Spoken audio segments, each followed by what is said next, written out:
Did you really buy Kalimba just to read tabs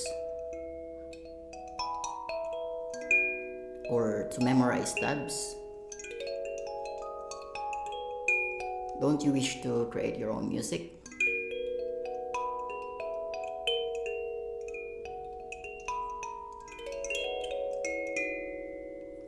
You should not miss the most important part of Kalimba music.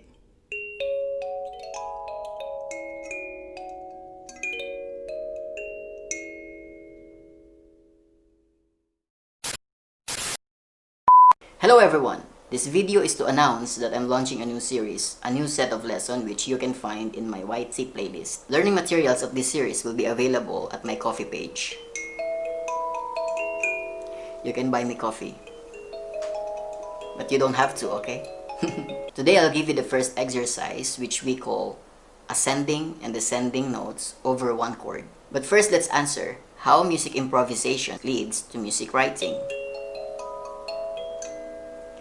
Well, at the beginning, you'll create a rough music, unpolished, but eventually, you will want to write down or record the meaningful lines, melodies, and harmonies that you did. And eventually, the music you create will be polished by removing or omitting the unnecessary sounds, unnecessary lines. I actually have created some music, some improvisations not yet polished, so you can find it in the card right there or in the link below.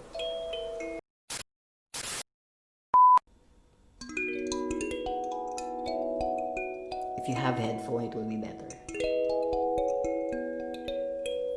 Why do we need to learn this though? I mean, why do we need to learn how to create our own music?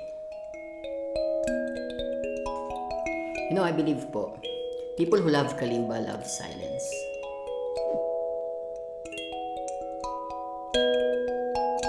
And you have your own story to tell, right? Each of us. Music we play on Kalimba, I mean, music in general is telling story. For example, once upon a time, there lived a young woman named Cinderella. Alright, maybe your story is not something like fiction, you know? Maybe your story is different, but you have to admit that sometimes, or there are times that you want to sit on a tree instead of feeding the birds. The birds are feeding rhythm to you. While sitting, you're listening to the streams of waters. You don't care about others. No one will disapprove your music. Butike. No one will say that your music is bad or good, and you're not living for their opinion. You're just relaxing. You're just grateful in life. You're sitting right there, doing your own music, thankful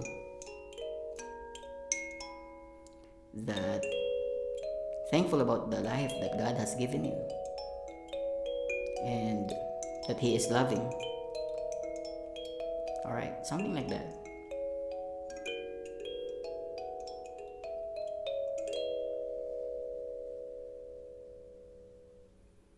So maybe we should proceed now to our first exercise.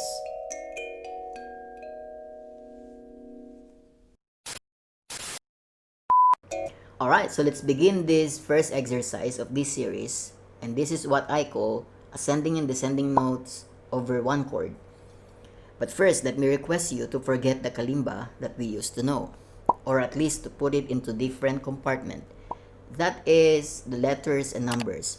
This time, in this series, we're not talking about letters and numbers. If we need them, we will use them.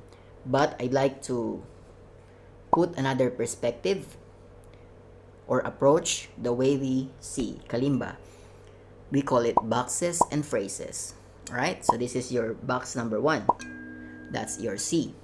Or in my case, that's my B. That's my point. regardless of your key center, this is box number 1.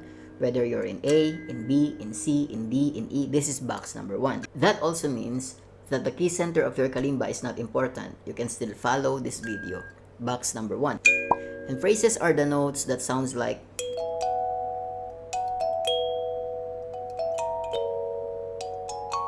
alright?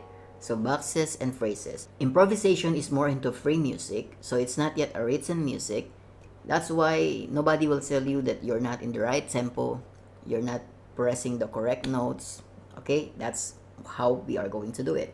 Alright, so by ascending, we start from the bottom and we go somewhere on the top. So regardless where you want to start, there are no more letters and numbers. Alright, so ascending goes like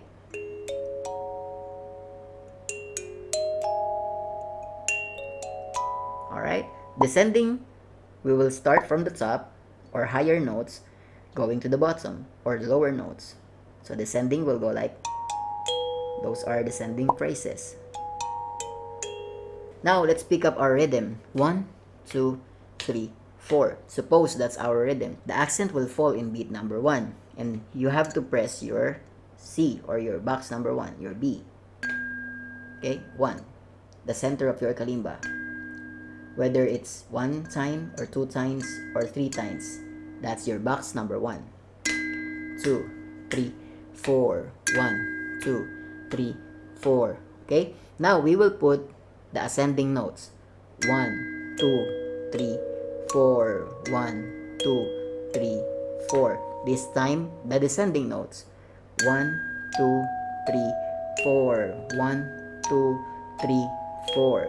Okay? So, try it with your kalimba. Next, we will try to mix them up. 1, 2, 3, 4. 1, 2, 3, 4.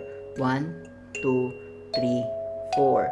1, 2, 3, 4. Now, this time, instead of putting the phrases to beat number 2, 3, and 4, we will put it wherever we want to put it. Okay? So, we can put it into 2 and 3. We can put it into N3 and A. So, what I'm trying to say is 1, 2, 3, 4. 1, 2, 3, 4. 1, 2, 3, 4. 1, 2, 3, 4. 1, 2, 3, 4. 1, 2, 3, 4. We can put it in 4.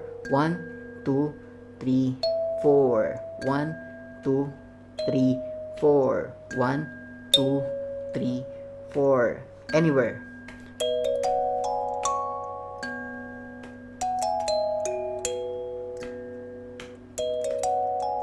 Alright, so let me hold my kalimba like this so I can give you better example. 1, 2, 3, 4. 1, 2, 3, 4. 1, 2, 3, 4. 1, 2, 3, 4. 1, 2, 3, 4. And we can mix this with the octave. So this is your box number 1. The octave is this.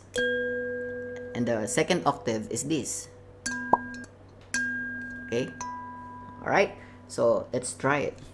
1, 2, 3, 4.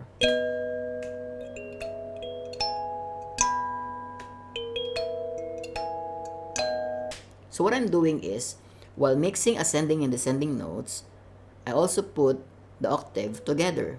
And this may sound like this.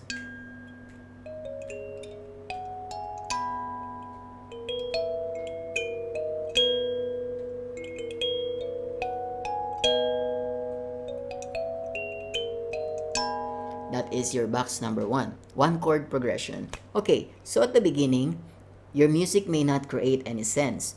But that's the point of improvisation because you're learning, right? And anyway, this is the first exercise. I hope to see you soon in the next videos of this series. I create this lesson in a way that we go from easiest to the hardest. If you find this video helpful, please don't forget to give me a thumbs up, subscribe to my channel. Good night po. Nakakantok talaga itong magturo ng kalimba. Antok na ako.